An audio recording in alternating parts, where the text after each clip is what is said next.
excellent form right now, because we look at the top of the form table and that's who you find there. City 16 points there from 18 available to them, Spurs 14, Liverpool 13, and in a moment I'm going to assess just who, if anybody, is capable of challenging City next season. But first I'd like to welcome our guest on this day's show, goalkeeper and journalist David Priest, who joins me now from the UK. David, I think you're in London, but we're talking about Manchester City right now. Are they going to turn out firstly to be the most dominant, invincibles notwithstanding, title winners we've ever seen? And what do you think? 20 plus points in front of at the end of the season? Yeah, it's very impressive, isn't it? What you're looking at now, hopefully from Manchester City's point of view, is the start of a real dynasty in English football. They certainly have the resources to keep building and keep tweaking and making the team better. And if Pep does exactly what he did last season and identify little weaknesses that they have and correct them, then it's difficult to see beyond them again next season. How did you feel? OK, Chelsea, I mean, I've drawn a conclusion or two, as you heard me say just now. I wasn't surprised to see what Chelsea did, and part of me thinks, particularly, you know, we're all looking at that clip on Twitter, aren't we, where they just backed off and didn't bother getting after the ball. They held their shape, pattern of play. They must have Barcelona in mind right now, mustn't they? Certainly, and that's one of the big things that we've noticed this season, that they've struck feet into everyone, into Manchester United, into Chelsea. The two teams that have taken them on, Liverpool and Tottenham, have got differing results. And to be honest, I think that's the only way you can beat them. You have to take that risk that you might get or concede 3 or 4 goals against them. If you're going to get those 3 points, it's very difficult to see any team defending for a whole 90 minutes and restricting them. Huddersfield did it quite well for a little while when they played it. It's their place, and Newcastle were criticised for that approach, but they have to see what their sort of aim is, whether it's just a damage limitation or whether they're actually trying to win these games. Yeah, absolutely. And I think you need a manager who's absolutely secure in his own position. Just a moment, David. I'm going to come back to you on something you said there. We have to consider the possibility as well that City are going to get even better, as you suggested out there. If you go into the win of the league's reigning champions in more detail, you realise that Pep Guardiola's men actually have an awful lot left in the tank right now, especially as Bernardo Silva's coming to the fore. He scored 5 goals already now in 2018 in all competitions. I also thought that Aymeric Laporte is looking convincing. He actually gained possession of the ball quite often there against, admittedly, a poor Chelsea challenge. So if you take a little look at what they've been doing lately and you just consider their form, OK, I'll show you recent form here, but you could go back an awful long way. In any of these starting 11s here, you've seen them starting without the likes of Stones, Fernandinho, Sterling, Mendy, Delph, Jesus, who just got a few minutes yesterday. I just wonder if they're going to strengthen more. And coming back to you, David, on this one, if they do strengthen, where's an obvious area that they need a second or third option in? I think that's one of the things we've got to, or Manchester City have got to think about. They're strengthening in depth now, and anything that's been changed to that starting 11 you'd think would just be tweaks. You look at the left back area, Benjamin Mendy's been out all season. He started very promisingly. He'll certainly come back and strengthen the side. There's maybe some talk about, even though Fernandinho's done very well this season, he's been very impressive, but he's come to an age where he might deteriorate now, so they're looking at possibilities likes of Fred, maybe bringing him in the summer. And there's always the chat around Aguero now. No matter how many goals Aguero scores and how well he does, he's chipping in with assists this season. We've seen there's always the chat around somebody coming in and being that Guardiola type, somebody who'll be more involved in the build-up play. So there's possibly 3 areas, but like I said, the strength and depth they've got now in the centre half, got 4 very good centre halves now. Kelly Bravo's coming in, done very well in when he's come to the cup games in goal. But also you've got Angus Gunn, so there's the decision there to be made whether Angus Gunn's develops more in the Championship or he comes back as a number 2. So it's just you can't see any drop off at all. You can only see him going further forward and strengthening and become more of a force. It's scary, but let's not be too scared. And before we all give up and stop watching the Premier League entirely for a few seasons, let's just take some encouragement from the fact that there are at least 3 teams who look as if they could respond to City's barnstorming start. These are the points per game stats we've got here. Manchester City are flying at 2.65. Liverpool under Klopp a really impressive 2.35. Manchester United over 2 and Spurs just under it. Now, of course, for United, really it's incumbent on them to not give up on City. They haven't played yet this match week, and they'll be expected to end it in second place. They'll also be expected to spend far more money as Jose Mourinho continues his own personal duel with Guardiola. But I'm especially interested in what we're seeing from Liverpool and Spurs right now. So let's look at what they did at the weekend. Now, in Liverpool's case, because Jurgen Klopp's getting a tune out of players who weren't exactly expected to be immediate successes at Anfield. I mean, this is Alex Oxlade-Chamberlain firing back at the critics, Thierry Henry amongst them. He reminded them of their words about his work in an advanced midfield role, which Klopp has absolutely nailed for him. Elsewhere, Mo Salah, whoever thought he was a flop? But anyway, he continues to be amazing. Carriers pulled off a truly stunning save that I'm sure David appreciated at the weekend. And most crucially for me, Liverpool actually easily won a game they were supposed to win at home against a manager bent on frustrating them. So you've got to say, David, in every department, they're coming on very nicely, aren't they, Liverpool? Yeah, and I think the likes of Oxlade-Chamberlain, his performances lately have been a big plus for them. You know, I think a lot of people thought that it was a big outlay for him. Arsenal were probably very happy with the 30 million they got for him. And Klopp's turned him around. Michael Cox did a very good piece on when he moved there. Sort of going back to his background in private school, he was educated at a school where rugby was predominantly the first sport.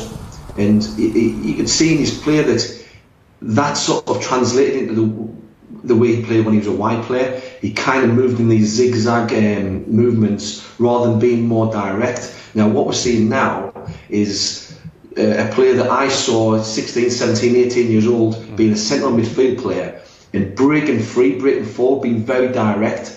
And once he gets past that first player with his pace, then he opens defences up and causes panic, and he's got lots of options in front of him. So it's been a big plus certainly for Liverpool now, getting to play that way, being more direct.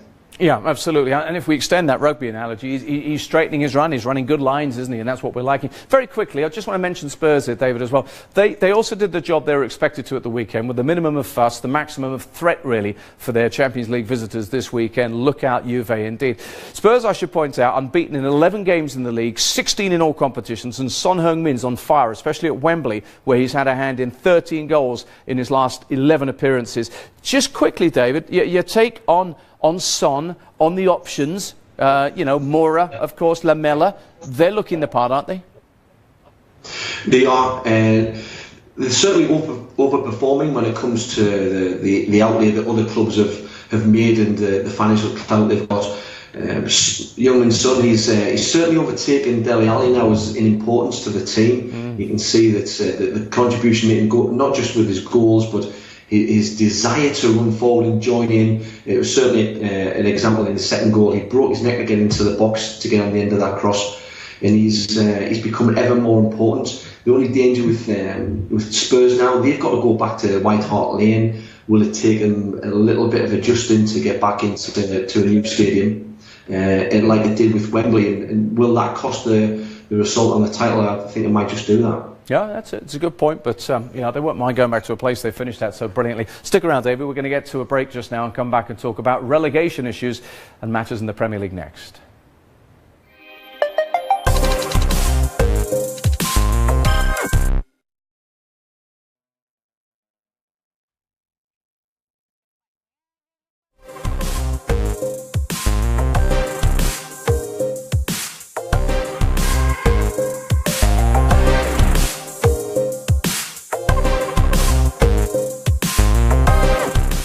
The back end of the Premier League table is one crowded place. When we come back, John is dissecting the weekend's games for the clubs lingering near the dreaded drop zone. For some, it's only goal difference that will make, well, all the difference when it comes to potential relegation. See, we told you it was tight.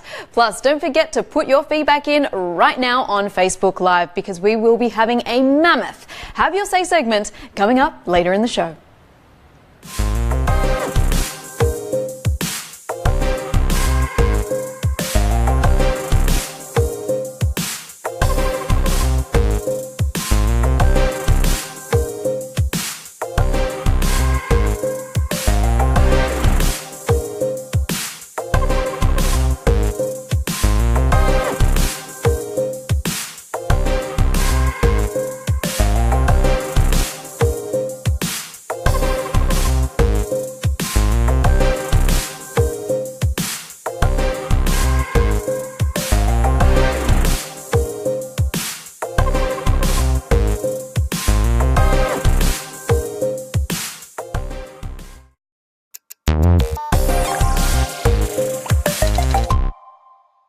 Welcome back. Let's just recap the weekend's results in the Premier League before I bring David Priest back in to talk about the bottom of the table this time around. Well, obviously, there we are, the results. And on Friday, as well as highlighting the tabletop clashes, I pointed out the significance in particular of that Southampton-Stoke game and the Swansea-West Ham encounter. One produced a stalemate that was probably only partially satisfying for both teams points-wise, while in Wales, of course, Swansea thumped the hapless Hammers 4-1. That thrashing, now, if we take a little look at the table, meant that they actually moved above them. So we'll get to the bottom of that table here. And that could be crucial.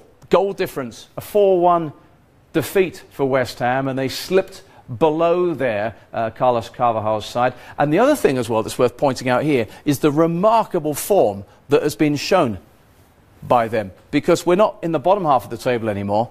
We're up in 4th place in the form table. What a time to find your best form of the season. 13 points taken from 18 available to them over the last 6 games.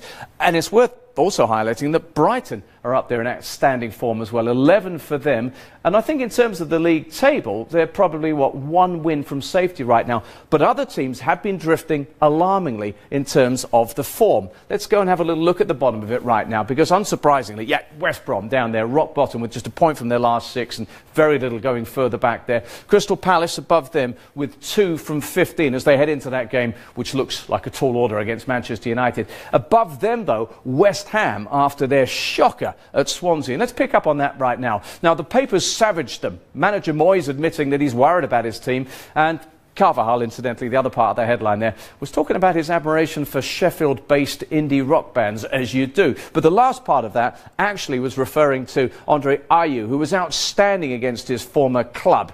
So let's have a little look, shall we, about Swansea now. His showing alone, I suppose, allied to their strong home form, leaves me pretty bullish about the prospects of a club that really has got itself into a very good place indeed. As far as the 2 sets of fans are concerned here, Swansea's and West Ham's, I know who the happier were. David, give us your take on Swansea City and what Carvajal, who's a bit of a character, has done to galvanise that club. Yeah, I watched them against Newcastle just as Carvalho took over, and you could see that they didn't look like a side that were suffering from any kind of confidence crisis. They lacked the cutting edge, certainly. They lacked the quality up front, but overall they didn't look like a team that was struggling at all. I think that's the key when you look at all these sides that are probably within that relegation battle. The teams, the likes of Watford, the likes of Bournemouth, Brighton, and Swansea. They are still playing good football. They still are looking resilient, and they've got some fight in them. When you look at compared to other sides, like Southampton, Palace, you really feel for them, because that's the very sort of base that you want, is that teams are still fighting for it. That's the one, and playing a bit of football and expressing themselves. Now, as I said just now, and I'll go back to that league table in a moment, you can't pass judgment entirely on Palace without knowing how they fare against United, but it is undeniable to point out that their form really has been absolutely rubbish lately, and that was after it looked as if things were turning around. Now, Roy Hodgson, their manager, is one of a number of tried and trusted British managers whose methods don't really appear to be working right now. So, turning from their form to their fixtures, they suddenly find themselves, of course, looking at something that is somewhat challenging. Manchester United later on, Chelsea and Liverpool to come. This month is absolutely hellish for them. As far as those managers are concerned, well, Alan Pardew, English, having an absolutely calamitous time at the very bottom with West Brom. And it's hardly been plain sailing for Sam Allardyce of late either, because he finds himself with Everton in the wrong place entirely. Those travelling Everton fans trained their frustration on Big Sam during and after the defeat at Turf Moor. And you can see why, because back we go to the table where they've slipped now down into 11th place.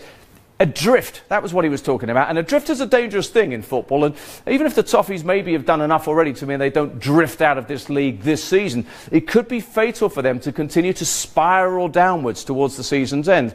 Amongst other matters, I think their slump is harming the World Cup prospects of individuals like goalkeeper Jordan Pickford, David, and you'll be keeping a close eye on his form. He's got a lot of work to do. He's had a lot of work to do all season, but the overall sense of a malaise at that club can't be helping.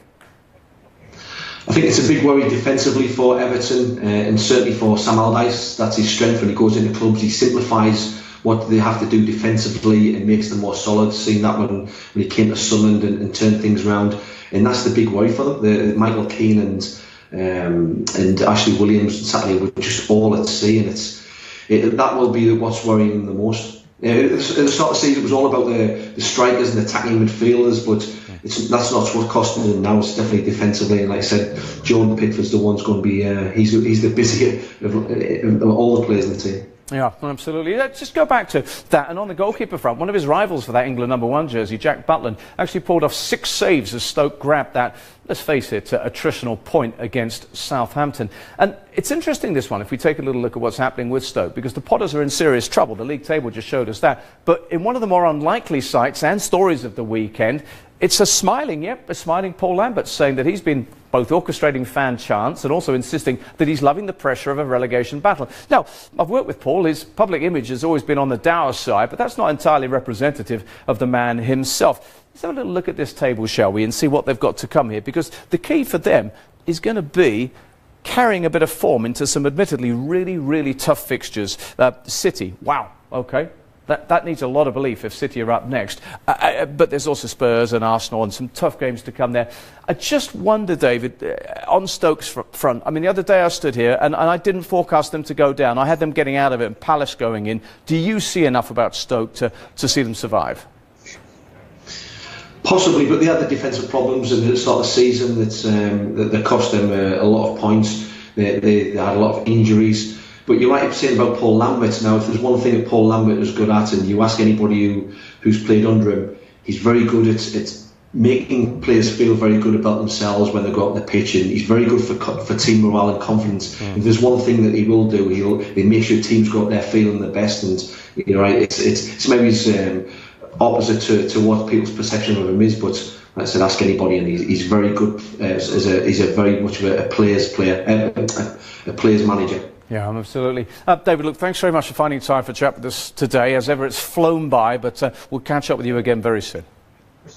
Cheers, thanks a lot. So as David leaves us, I can tell you that Yvette will return to the big screen very shortly, because it's your turn next, and she's going to work her way through all of your feedback. So if you haven't got it in already, get it into us.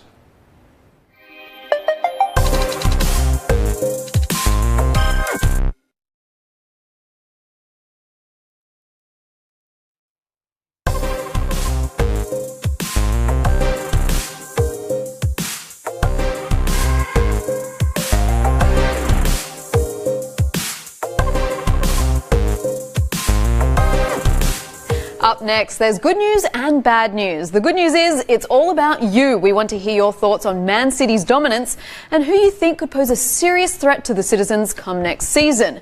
But the bad news is we could be bringing up terrible things about your club depending on how they performed on the weekend. It's not too late to send us your opinions.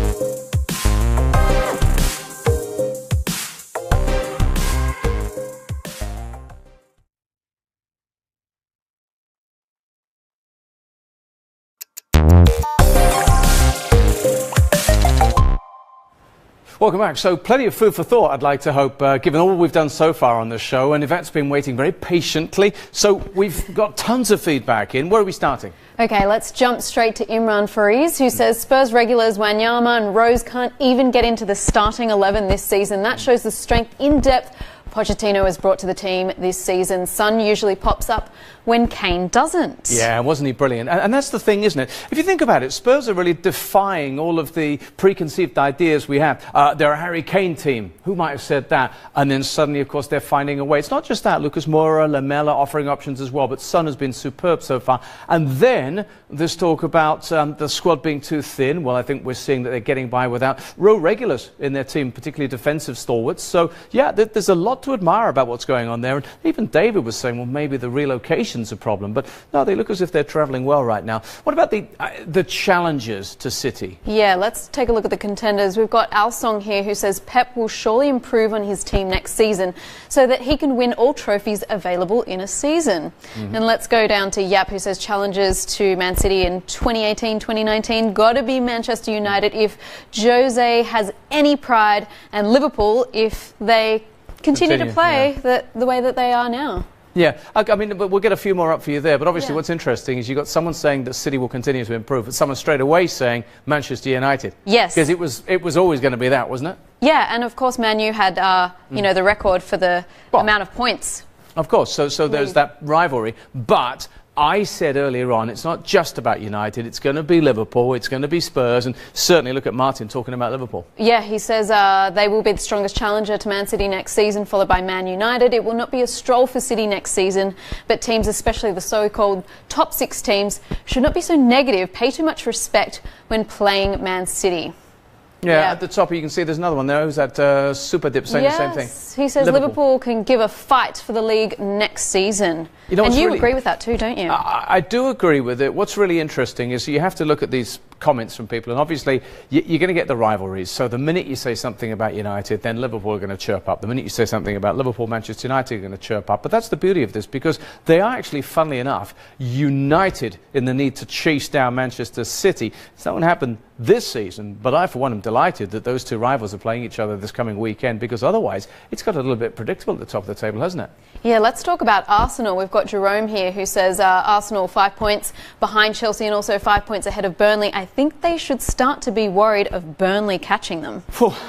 And remember, Burnley themselves just coming off the back of a really poor run, but they turned it around. And you know, the thing about Arsenal, and this is a problem, I talked about it being predictable at the top of the table. Unfortunately, there's a depressingly familiar feel to the way that they're just imploding right now. Yvette, the biggest problem with Arsenal is, have they bottomed out just yet? How low can they go? Europe next, of course. That is the big question. Well, speaking of going to the bottom of the table, we've got Noor Azizi here who says Alan Pardew and Sam Allardyce used to work their magic touches for relegation-bound teams. This season has been a bit tough, especially for Pardew. Yeah, it's a very good point. And there's another talking point for another day here. Those English managers that we feted and said would be really great, well, they haven't really worked out, have they? Yvette, thanks for putting all that lot together. I know you had a lot of waiting to do, but it was worth it. And thank you very much for getting all those comments in, as ever. Hope you enjoyed the show. So much more to come this week. Champions League's on its way. Talk soon.